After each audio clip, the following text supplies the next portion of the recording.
मुझे सुनो सुनो सुनो,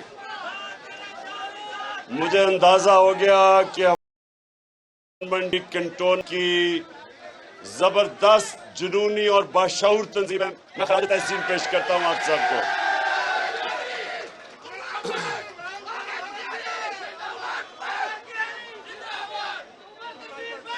जी अब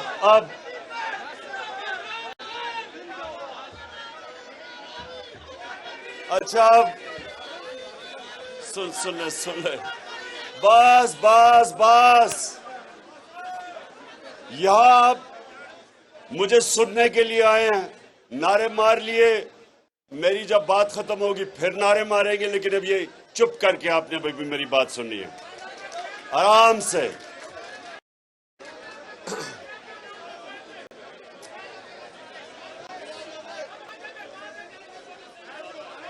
शाबाश, माशाल्लाह, मुनज़्ज़म तंजीम है हमारी। फिर कंटोनमेंट की मैं मुबारक देता हूं अपने सबको, आमिर कियानी आपकी सारी टीम को। अच्छा जी, बस बस बस बस बस बस। अच्छा जी, अब सबसे पहली चीज, मैंने अभी आपको एक कॉल देनी है और मैं ये चाहता हूं कि जब मैं आपको कॉल दूं तो आपकी मुकम्मल तौर पे आपकी तैयारी पूरी हो।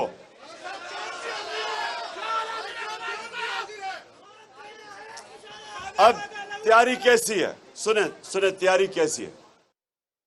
यहां हमारी बहनें भी बैठी हैं, हमारे वैसे बच्चे भी हैं यहाँ, ये तहरीक इंसाफ में बच्चे भी शामिल होते हैं हमारी तहरीक के अंदर, और हमारे नौजवान भी सब हैं। देखिए, मैं जो आपसे चाहता हूं, आपने डोर टू डोर जाना है, आपने हर दरवाजे पे जाना है और तबलीग करनी है।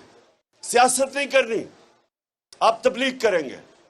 और तबलीग क्या है कि आप लोगों को ला इलाहा इल्लल्लाह का मतलब समझाएंगे। सब पढ़ लेते हैं कलमा, लोगों को यही नहीं पता कि जब आप अल्लाह से दावा करते हैं, वादा करते हैं कि अल्लाह तेरे सिवा किसी के सामने नहीं झुकेंगे, तो हम जब इंसानों के सामने, खौफ के बुत के सामने, पैसे के बुत के सामने, मैं के बुत के सामने, ये सबसे बड़ा बुत है मैं, ये इंसान को बड़े गलत काम करवाता है। ये सब बुत परस्ती है,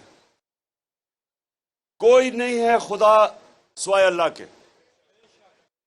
इसका मतलब कि जब भी किसी झूठे खुदा, किसी फर्शी खुदा की आप उसके सामने आप झुकते हैं, आप अपने कलमा की खिलाफ वर्जी करते हैं, आप बुत परस्ती करते हैं, आप शिर्क करते हैं। इसीलिए मदीना की रियासत में जब हमारे नबी सल्लल्लाहु अलैहि वसल्लम ने उन अरबों को जिनकी हैसियत ही कोई नहीं थी, उनको ला इलाहा इल्लल्लाह के जरिए बड़े इंसान बना दिया, दुनिया की इमामत करवाई, उनको आजाद कर दिया। ला इलाहा इल्लल्लाह आपको आजाद करता है। ये जो जंजीरें हैं जो रोकती है इंसान को अशरफुल मखलूकात, अल्लाह की अजीम मखलूक बनने से, ये जंजीरें हैं। खौफ की जंजीर कि जी मुझे जेल में डाल देगा, आंसू गैस आ जाएगी। ये इस तरह के चोर डाकू जो ऊपर बैठ गए हैं कि जी हम अगर इनके खिलाफ खड़े होंगे, ये पता नहीं हमारे ऊपर क्या कर देंगे, हमारी रोजी ना चली जाए, हमारा जो नौकरी है वो ना चली जाए। ये सारी चीजें, ये जितनी भी चीजें हैं, ये याद रखें कि अल्लाह के हाथ में रिस्क है। आप जितनी मर्जी मेहनत करें, आखिर में कितना आप रोजी कमाएंगे वो ऊपर वाले के हाथ में। उसने अपने हाथ में इसलिए रखा है कि वो इंसान को वो समझता था अल्लाह कि वो रिस्क की खातिर ब्लैकमेल ना हो, गुलाम ना बन जाए, शिर्क ना करे, गलत काम ना करे। वो जो पुलिस वाले जिन्होंने औरतें और बच्चों के ऊपर टीयर गैस की शेलिंग की, क्या उनके जमीर उनको ये नहीं बता रहा था कि ये कोई दहशतगर्द आपके सामने है, ये कोई मुजरिम है, ये कोई हिंदुस्तान की फौज है? ये आपके अपने लोग थे, पुरअमन एहतजाज कर रहे थे। तो जो भी वो पुलिस वालों ने या रेंजर्स ने उनके ऊपर, अब मैं क्या कहूं, जुल्म किया। बच्चे थे वहां और बच्चों की आंखों में आंसू गैस जा रही थी। तस्वीरें हैं उन बेचारे बच्चों की, घबराए हुए थे आंसू गैस से। कोई अपने लोगों के ऊपर ऐसा जुल्म नहीं करता, बल्कि कोई, मैं ये कहता हूं कि दूसरों के ऊपर भी ऐसा जुल्म नहीं करना चाहिए। कोई हमारे दुश्मन भी हो, हमें ऐसा जुल्म ना करें। ये जो सीन थे आप मकबूजा कश्मीर में देख लें, जो मुसलमानों को, वहां कश्मीर के लोगों को, जिधर उन्होंने हर किस्म का जुल्म करते हैं उनको गुलाम बनाने के लिए, वही सीन थे वहां। उसी तरह रबर बुलेट्स, टेयर गैसिंग अपने लोगों के ऊपर चल रही थी। तो जो लोग भी वो पुलिस वाले ऑर्डर कर रहे थे, वो अपने जमीर के खिलाफ जा रहे थे। ये दुश्मन नहीं थे, ये अपने शहरी थे जो कह रहे थे कि एक बाहर की हुकूमत, एक बाहर की साजिश के तहत हमारे ऊपर हुकूमत मुसल्लत की गई, वो हम नहीं मानते। वो ये कह रहे थे कि मुल्क के बड़े बड़े डाकुओं को ऊपर बैठा दिए, हम नहीं इनको मानते। और ये उनका हक था। एक डेमोक्रेसी के अंदर शहरियों का हक होता है ये कहना, उनके ऊपर इस तरह तशद्दुद करना। जो वो बेचारा हमारा नौजवान शहीद हुआ, रावी के पुल से नीचे फेंक दिया जिस पुलिस वालों ने, ये अपनी नौकरियों के पीछे गुनाह कर रहे थे। जो अल्लाह ने हुक्म हमें बताया हुआ कि कैसे जिंदगी गुजारनी है, इंसाफ के ऊपर जिंदगी गुजारनी है। ये कोई पुलिस के अंदर भी, ब्यूरोक्रेसी में भी, हम आपकी ओथ ये कहती है कि सिर्फ लॉफुल कमांड्स के ऊपर आपने चलना है, अनलॉफुल कमांड्स पे नहीं चलना। कहां ये लिखा हुआ है कि पुरअमन एहतजाज के ऊपर आप ये तशद्दुद करें? तो ये अपनी नौकरियों के गुलाम थे जो गलत काम कर रहे थे। कितने हमारे ऊपर 3 दफा लॉन्ग मार्चेस हुई। कभी वो डीजल निकलाता था, कभी वो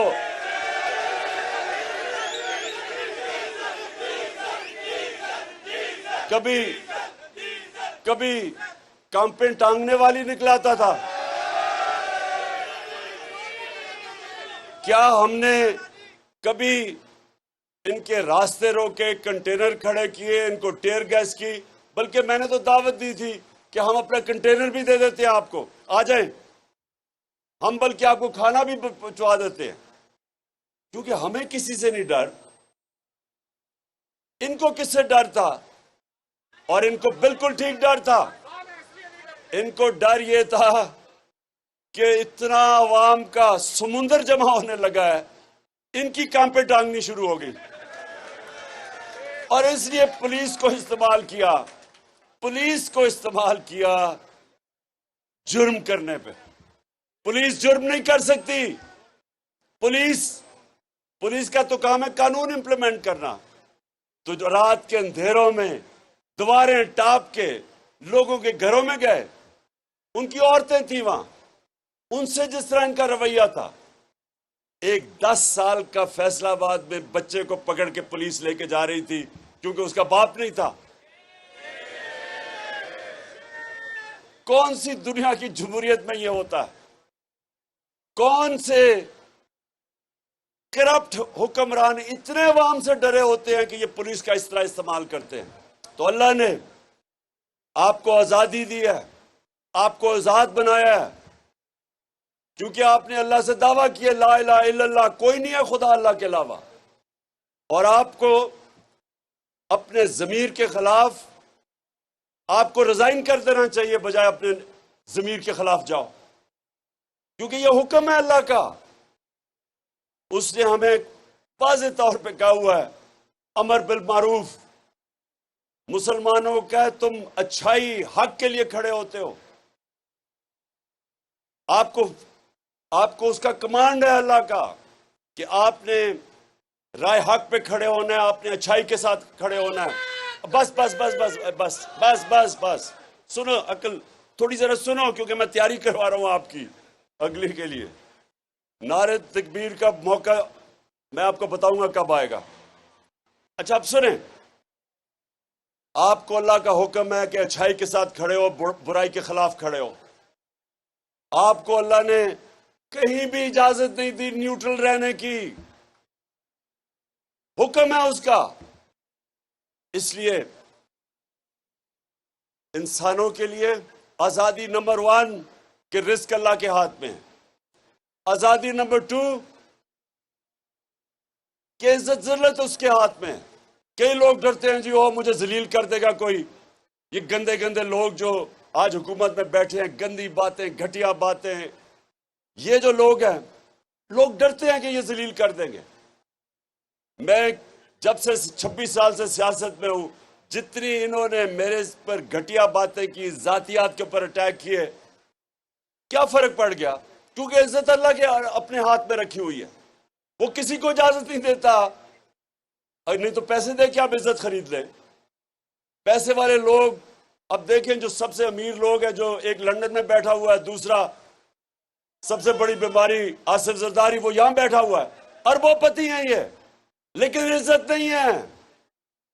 बाहर निकलते हैं लंदन में तो वो सारे चोर चोर का शोर मार देते हैं, और ये पब्लिक में नहीं जा सकते क्योंकि एक मिनट सुनो, मैं जरा पहले पूरी बात सुनो मेरी। तो इज्जत अब अल्लाह ने अपने हाथ में रखी, कोई आपको जलील नहीं कर सकता। और तीसरी चीज, जो लोग असल में डरते हैं कि जी मुझे कोई मार ना दे, मुझे कोई कत्ल ना कर दे, माफियाज हैं बड़े बड़े, वो घटिया सा इंटीरियर मिनिस्टर है, उसने अब तक कहते सर अभी तक 22 कत्ल किए हैं, 22 कत्ल कर चुका है, लेकिन chairman PTI Imran Khan PTI executive council से खिताब कर रहे हैं। उनकी जानिब से कहा गया है कि जो गलत काम कर रहे थे वो अपनी नौकरियों के गुलाम हैं। कहीं नहीं लिखा कि पुरअमन एहतजाज करने वालों पर इस तरह से तशद्दुद किया जाए। हमारी हुकूमत में कभी डीजल निकल आता था, कभी काम पे टांगने वाला निकल आता था। जिंदगी के मकसद में, आपके नजरिए के रास्ते में मौत का खौफ नहीं आना चाहिए, क्योंकि अल्लाह ने ये आपको कह दिया है कि उसने अपने हाथ में रखी हुई है। जब वो टाइम आएगा तो उसका वादा है कि ना 1 मिनट आगे ना पीछे होगी। तो उसने इंसान को आजाद कर दिया।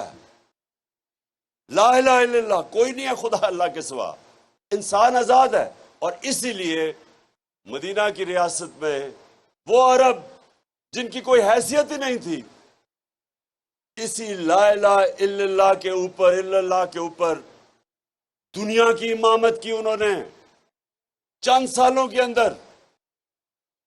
तो आज पाकिस्तान जो बना था एक ही नारे पे कि पाकिस्तान का मतलब क्या और मेरा तेरा रिश्ता क्या, यानी कि बलूचिस्तान में भी लोग हैं, सारे कबायली इलाके, पख्तूनख्वा, पंजाब, नॉर्दर्न एरियाज, आजाद कश्मीर, सिंध, सबका एक रिश्ता है। जुबान भी उनकी फर्क है, लेकिन रिश्ता एक है, ला इलाहा इल्लल्लाह। इस पे बना था पाकिस्तान, इसने हमें इकट्ठा रखना था, इसने इस फेडरेशन को मजबूत करना था, इसने हमें आजाद करना था।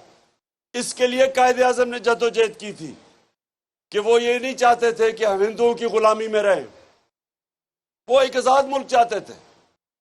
तो वो ये भी नहीं चाहते थे कि हिंदुओं की गुलामी से निकल के अमेरिकनों की गुलामी करें हम, या ये चोरों की गुलामी करें। इसलिए ये आपकी जो आजादी मार्च है ये बहुत अहम है। ये तहरीक पाकिस्तान के बाद ये उतनी इस मुल्क के लिए अहम है, तहरीक हकीकी आजादी इन चोरों से। और आप ये देखें मैं आज जरा आपको बताऊं कि इन चोरों के नीचे हुआ क्या है। ये 2 महीने के अंदर ये तो सबको पता चल गया ना कि महंगाई तो इनका इशू नहीं था, क्योंकि उन्होंने 2 महीने में वो महंगाई की है जो 3.5 साल में हमने नहीं की। वो आज बिजली भी गायब हो गई है, लोड शेडिंग की इंतहा, गर्मी की इंतहा, लोड शेडिंग की इंतहा, बिजली 10 रुपए यूनिट ज्यादा और अभी मजीद बढ़ेगी। डीजल और पेट्रोल 60 रुपए लीटर ज्यादा और मजीद और बढ़ेगा, और मजीद और बढ़ना है अभी। और ये भी सुना जरा, बिजली भी गायब, आज पेट्रोल गायब, रुपया गिर रहा है, रुपया कोई रिकॉर्ड पे पहुंच गया, डॉलर आज कोई 206 पे पहुंच गया,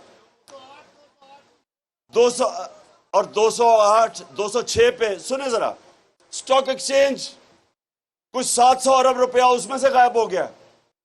ये क्या हुआ है कि 2 महीने के अंदर जो मुल्क तेजी से तरक्की कर रहा था, जो इकोनॉमिक सर्वे के अंदर आया है कि पाकिस्तान की वो तरक्की थी पिछले 2 सालों में जो पाकिस्तान के पिछले 30 साल में सबसे बेहतर इकोनॉमिक ग्रोथ रेट थी उस मुल्क की, रिकॉर्ड के ऊपर हमारी सबसे बड़े आमदनी रिकॉर्ड, टैक्स कलेक्शन रिकॉर्ड, बाहर से ओवरसीज पाकिस्तानी रिकॉर्ड रेमिटेंसेस भेज रहे थे, एक्सपोर्ट्स रिकॉर्ड, हमारी फसलें पिछले 2 साल में जो ग्रोथ हुई है हमारे ज़राअत के अंदर, 4 फसलें इस बारी रिकॉर्ड, पिछली बारी 4 फसलें रिकॉर्ड।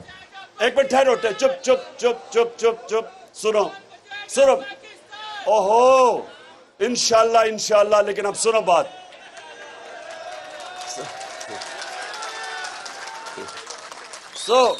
वो जो मुल्क तेजी से आगे जा रहा था, कौन सी क़यामत आई थी कि ये चोरों ने मिलकर जी महंगाई करके और साजिश के जरिए हमें गवर्नमेंट गिराई। और आज 2 महीने में आपके सामने हालात हैं, पाकिस्तान की रेटिंग, जो इंटरनेशनल क्रेडिट रेटिंग, वो नीचे, मूडीज, वापडा की क्रेडिट रेटिंग नीचे, जिसका मतलब कि जो हम 10 डैम्स बना रहे हैं वो मुतासर हो सकती है क्योंकि फंडिंग बाहर से नहीं मिलेगी। और सबसे जो खतरनाक चीज वो ये कि हमारी एक्सपोर्ट्स 10% गिरी, और दूसरा जो रेमिटेंसेस पाकिस्तानी बाहर से भेजते थे वो गिर गई हैं। इसका मतलब कि हमारा खसारा बढ़ता जाएगा, इसका मतलब रुपए पे प्रेशर बढ़ता जाएगा, इसका मतलब हमारे रिजर्व्स कम होते जाएंगे, इसका मतलब कि अगर इसी तरह चलता रहा तो मुल्क श्रीलंका के रास्ते पर निकल गया। इसलिए आज सारी कौम को इकट्ठा होकर एक चीज मांगनी चाहिए, हमें इलेक्शन चाहिए। एक चीज, इलेक्शन ही नहीं, साफ और शफाफ इलेक्शन, जो ये इलेक्शन कमीशन बिल्कुल नहीं कर सकती, क्योंकि ये मिल के अभी भी पंजाब में जो 20 हल्कों पे इलेक्शन है, अभी भी पूरी गेम तैयार हो रही है धांधली करके इलेक्शन जीतना। लेकिन मैं सुने जरा, बस एक तो, अच्छा जी आप जरा ये सुने। अब जब से ये आए हैं, इन्होंने कहा था महंगाई के लिए कम करेंगे, इन्होंने कहा कि हम बड़े तजर्बाकार हैं, हम माइशत को ठीक करेंगे। वो शहबाज शरीफ, वो हर बारी जब नजर आता था जी, वो सुबह 7 बजे ऑफिस पहुंच जाता है, वो जब कभी इधर जा रहा है और सारी जगह भागा फिरता है तस्वीरें खिंचाने के लिए। अब पता चला है कि शहबाज शरीफ की जितनी भी डेवलपमेंट थी वो इश्तिहारों में होती थी, अरबों रुपए के अवाम के पैसे के इश्तिहार, सारी डेवलपमेंट वहां थी। अब पता चला है कि ना वो माइशत को रोक सका है, नीचे जाने पे महंगाई का समुंदर आ गया है। लेकिन जो उसने काम किया है, आते साथ ही, मैं पहले दिन कह रहा था कि NRO 2 के लिए सारी गेम हो रही है, अब NRO 2 आपके सामने आ रहा है, आते साथ ही सारे केसेस खत्म। अभी मैं बताऊंगा कि FIA से क्या हुआ है। FIA जो इदारा इन्वेस्टिगेट कर रहा था शहबाज शरीफ और उसके बेटों की करप्शन, उससे क्या हुआ है, नैब के ऊपर कानून नया लेके आया, नैब खत्म, सारे इनके अरबों रुपए के केसेस खत्म, सारे चोरों के केसेस खत्म, अरबों रुपए। गरीब आदमी जेल में रहेगा, लेकिन जिन्होंने अरबों रुपए की करप्शन की वो सारी करप्शन खत्म। उसके बाद पार्लियामेंट, जब राजा रियाज ऑपोजिशन लीडर बन जाए इसका मतलब पार्लियामेंट खत्म।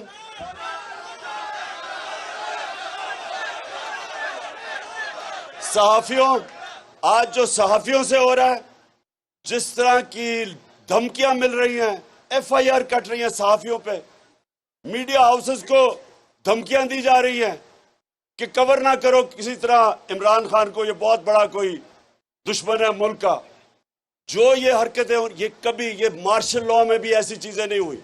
जो हमारे ऊपर एफआईआर कटी हैं, मेरे ऊपर कोई 8-9 एफआईआर है, मुझे तो भूल ही गया हूं कितनी ज्यादा, सारे कारकुनों पे कटी हुई हैं एफआईआर। और सिर्फ और सिर्फ एक कोशिश है किसी तरह अवाम को खौफजदा करके और चुप करके बैठा दें। अब मैं ये जरा सुने कि शहबाज शरीफ के जो केसेस थे उन लोगों से हुआ क्या। सबसे पहले आपको पता है ना, शहबाज शरीफ ने नौकरों के नाम पे अपनी शुगर मिल में नौकरों के नाम पे 16 अरब रुपया नौकरों के नाम पे लिया। आप उसमें से जरा सुन लें। पहले जनाब बारी आई गुलजार अहमद, जो पीएन, जो कि चपरासी काम करता था, उसका वो भी इनके पैसे, उसके अकाउंट में भी पैसे आते थे, वो अल्लाह को प्यारा हो गया। उसके बाद बारी आई जनाब मुजम्मल राजा की, उसको भी दिल का दौरा पड़ा, वो भी अल्लाह को प्यारा हो गया, ये भी पैसे, उसके अकाउंट में पैसे आते थे। फिर जनाब गुलाम शबीर, वो भी एक था जिसके पैसे आते थे, उसको भी जनाब दिल के दौरे से वो भी अल्लाह को प्यारा हो गया। और फिर आप सब जानते हैं बेचारा मकसूद चपड़ासी, इसके पैसे आते थे। अच्छा, गुलाम शबीर जो था ये पैसे डालता था मकसूद चपड़ासी के अकाउंट में, तो गुलाम शबीर गया, सबको दिल के दौरे पड़े। मकसूद चपड़ासी 50 साल का भी नहीं था, वो दिल के दौरे से गया। फिर जो इन्वेस्टिगेटिंग ऑफिसर था डॉक्टर रिजवान, वो दिल के दौरे से गया। फिर जनाब एक और इन्वेस्टिगेटिंग ऑफिसर नईम, उसको हार्ट अटैक हुआ, लेकिन अल्लाह ने उसको बचा लिया। और फिर आज हमने खबर पढ़ी है इमरान रजा, जो एंटी करप्शन में ये फैसलाबाद में, आप सोच रहे हैं फैसलाबाद में किसका वो इन्वेस्टिगेट कर रहा होगा, किसको? अब उसको पता चला, ये जरा सुने, पता चला जी वो अच्छा भला था, उसने जी खुदकुशी कर ली है। अब ये जो हो रहा है, ये क्या पैगाम जा रहा है? ये पाकिस्तान में ये पैगाम जा रहा है कि जनाब ताकतवर माफिया को कोई सरकारी नौकर हाथ ना डाले, कोई एफआईए वाला आगे से इनको इन्वेस्टिगेट ना करे। नैब वालों को सारों को डरा दिया कि जो इनके केसेस हैं चुप करके पीछे हट जाओ, ताकि ये सारे केसेस इनके माफ हो जाए। सबसे जो जुल्म हो रहा है इस मुल्क से, कि मुल्क चलता है मेरे कारकुनों, मुल्क चलता है इदारों पे। मजबूत इदारे मुल्क को मजबूत करते हैं। मुल्क चलता है रूल ऑफ लॉ, इंसाफ के ऊपर, कानून की हुक्मरानी के ऊपर। उसकी वजह से मुल्क ऊपर जाता है। सारी आज कानून की हुक्मरानी खत्म। इसका मतलब ताकतवर के लिए एक कानून, कमजोर के लिए दूसरा। ताकतवर के लिए, जिस तरह हमारे नबी सल्लल्लाहु अलैहि वसल्लम ने कहा था कि वो कौमें तबाह हो जाती हैं जिधर छोटा चोर जेल में डाला जाता है और ताकतवर डाकू को उस मुल्क का निजाम नहीं पकड़ सकता। ये आपके सामने हो रहा है, ये तबाही आपके सामने है कि बड़े बड़े डाकुओं को पहले तो उन लोगों को डराया धमका, सबको डराया धमकाया जा रहा है। जो इन लोगों को, ये जो मर रहे हैं लोग, सब डरेंगे अब कि इनकी किसी चोरी के ऊपर कोई हाथ ना डाले। और दूसरा, सारा हमारा इंसाफ का निजाम, एफआईए जिन्होंने पकड़ना था चोरों को, नैब, जो भी हमारी एंटी करप्शन, क्योंकि ये एंटी करप्शन वाला आज जिस पता चला जिसने खुदकुशी की है, इसका मतलब ये सब डरेंगे, एक इदारा बच जाएगा, वो है पाकिस्तान की अदलिया। लेकिन माजी में हम सबको पता है कि अगर शरीफ खानदान के लिए अदलिया उसके खिलाफ फैसला करती है तो सुप्रीम कोर्ट पे भी हमला हो जाता है। अगर खिलाफ फैसला करती है तो अरशद मलिक के ऊपर टेपें निकलाती हैं। पिछले चीफ जस्टिस जो थे साकिब निसार, उनके ऊपर टेप निकलाती है। तो ब्लैकमेल माफिया की तरह जुडिशरी को भी इन्होंने माजी में किया है, फिर करेंगे। अगर इनको खतरा जिधर से भी होगा ये उसके ऊपर अटैक करेंगे, उनको डराएंगे, धमकाएंगे, पैसे भी देंगे। जो पैसे ब्रीफ केस चले थे, जब जस्टिस सजाद अली शाह अपनी किताब में लिखते हैं कि कोयटा बेंच को ब्रीफ केस चले, शहबाज शरीफ खुद गया था ब्रीफ केस देने के लिए। तो ये मुल्क का सबसे बड़ा इस वक्त अलमिया है कि सारा पाकिस्तान का इंसाफ का निज़ाम वो खतरे में है। और ये सारी इन्वेस्टिगेटिव एजेंसीज, ये जो जिन्होंने काम करना होता है चोरी बचाने के लिए, वो सब अब अपने आप को बचाएंगे। इसलिए मैं आखिर में आप सबको कह रहा हूं, आपने डोर टू डोर जाना है, आपने डोर टू जाना है, घरों में जाना है, लोगों को, ख्वातीन को, सबको तैयार करना है, यूथ को, नौजवानों को। आप सब ने तबलीग करनी है, आपने इकट्ठा करना है। और इंशाल्लाह मैं कॉल देने वाला हूं, सारों ने आपने पूरी जोर लगा के मेरे साथ निकलना है। और एक हमारी आवाज होगी, इंपोर्टेड हुकूमत नामंजूर और इलेक्शंस